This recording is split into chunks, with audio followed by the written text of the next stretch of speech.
Welcome. Today, we're diving into the ins and outs of reactivating your Facebook account in 2025. First, let's clarify the difference between deactivation and deletion.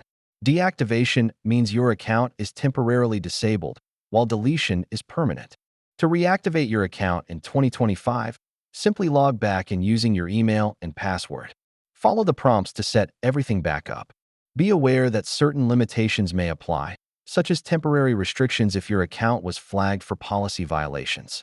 When you reactivate your account, expect notifications regarding any changes made during your absence and check your settings carefully. Some common issues may arise, such as forgotten passwords or email access. We'll guide you through resolving these problems. You can keep your account deactivated for a maximum of 30 days before it is permanently deleted. Remember to reactivate within that time frame.